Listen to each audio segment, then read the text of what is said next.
बुद्ध कहते हैं, आप तब तक उस मार्ग पर नहीं चल सकते जब तक आप खुद वह मार्ग बन नहीं जाते। लोग सवाल पूछते हैं, मेरा मन नहीं लग रहा, मैं क्या करूं?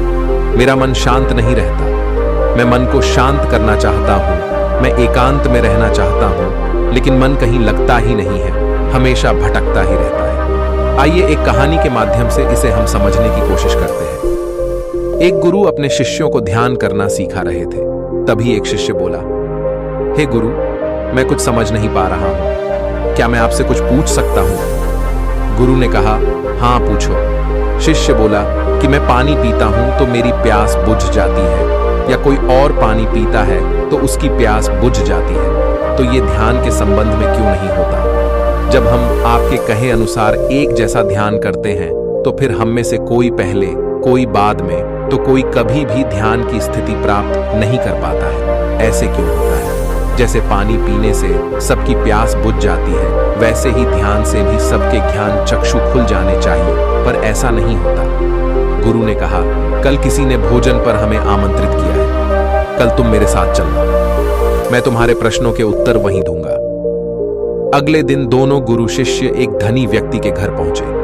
धनी व्यक्ति की पत्नी ने उन्हें भोजन पर बुलाया था। दोनों भोजन के लिए बैठ गए। उन्हीं दोनों के साथ वह धनी व्यक्ति भी भोजन के लिए बैठा था।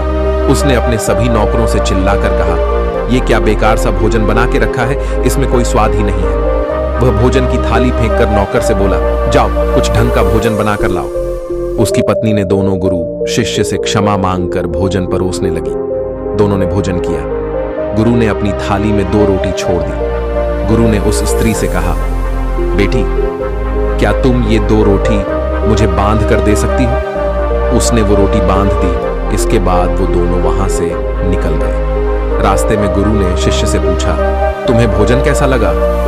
शिष्य बोला, मुझे बहुत स्वादिष्ट लगा भोजन, मुझे भोजन करके बहुत अच्छा लगा। गुरु ने शिष्य से कहा, इससे अधिक तुम्हें और कुछ नहीं लगा? शिष्य बोला, इससे अधिक और क्या अच्छा लग सकता है गुरुदेव? मेरी भूख मिट गई और मेरा पेट भर गया। गुरु बोले, भोजन तो अच्छा था, फिर उसके पति को क्यों नहीं पसंद आया भोजन? भोजन तो अच्छा बना था, एक ही था भोजन, तब उसे पसंद क्यों नहीं आया? शिष्य बोला, आप ठीक कह रहे हैं गुरुदेव, मैं तो कुछ समझ ही नहीं पा रहा हूं, आप ही कुछ बताएं। गुरु ने शिष्य से कहा, अभी तुम मेरे साथ आगे चलते रहो। गुरु शिष्य चलते चलते बहुत दूर निकल आए। शिष्य ने गुरु से कहा, आज हम आश्रम के मार्ग पर तो नहीं है गुरुदेव, फिर हम कहां जा रहे हैं? गुरु बोले, तुम बस चलते रहो। बहुत दूर चलने के बाद एक फटेहाल व्यक्ति उनके सामने आया और गुरु के चरणों में गिर गया और बोला, हे परमात्मा, मेरी मदद करो, मैं 3 दिन से भूखा हूं, मैंने कुछ भी नहीं खाया है, आप कृपया करके मुझे कुछ खाने को दें। गुरु ने उस व्यक्ति को पेड़ के नीचे बैठाया और वो 2 रोटी निकाल कर दी जो उस धनी व्यक्ति की पत्नी ने बांध के दी थी। रोटी देखते ही उस गरीब आदमी की आंखों में चमक आ गई। उसने तुरंत उन 2 रोटियों को खा लिया। खाते वक्त उस व्यक्ति की आंखों से आंसू निकल रहे थे। वह रो रहा था और खा रहा था और साथ में हाथ से इशारे करके बता रहा था, जैसे किसी अदृश्य शक्ति का धन्यवाद कर रहा हो रोटी देने के लिए। खाने के बाद उसने गुरु को प्रणाम किया और उनको धन्यवाद दिया। गुरु ने उस व्यक्ति से पूछा, भोजन का स्वाद कैसा था? वह व्यक्ति बोला, स्वाद तो कहीं था ही नहीं, उस भोजन में जीवन था, परमात्मा था, ईश्वर था। ये रोटियां नहीं थी मेरे लिए, साक्षात जीवन था।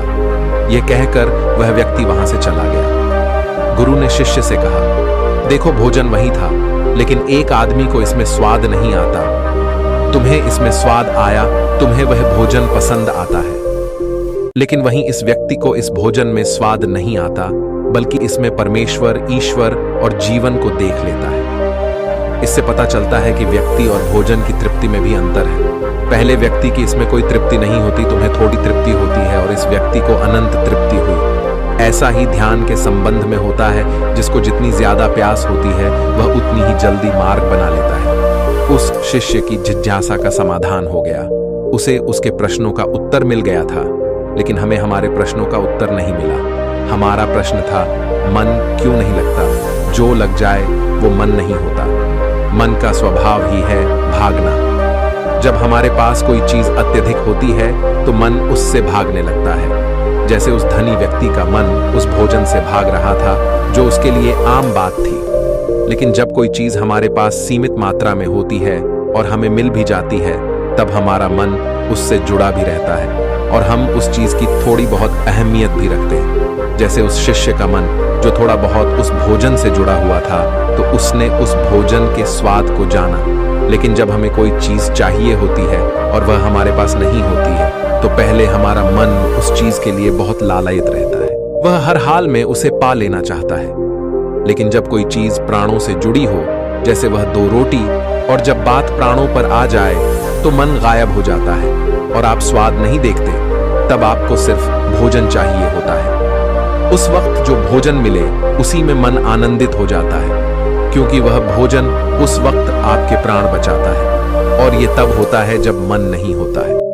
हम सब अपने मन को लगाने की बहुत कोशिश करते हैं, कभी पढ़ाई में, कभी अपने काम में, लेकिन आपने देखा होगा कि मन कहीं नहीं लगता और लग भी नहीं सकता, क्योंकि इसका काम किसी चीज में लगना नहीं, बल्कि आपको इधर उधर भगाना है।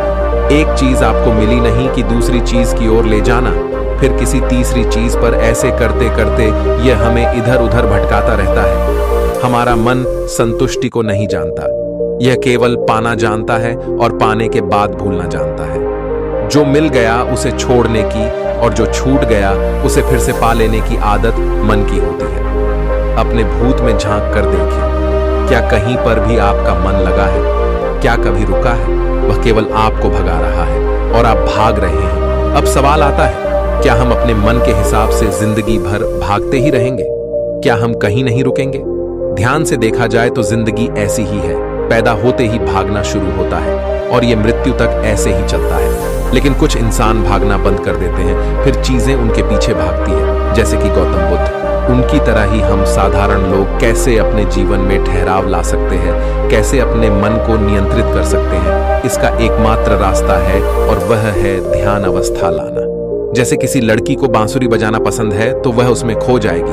अब उसका मन हलचल नहीं करेगा, वह एकाग्र होकर सिर्फ बांसुरी बजाएगी।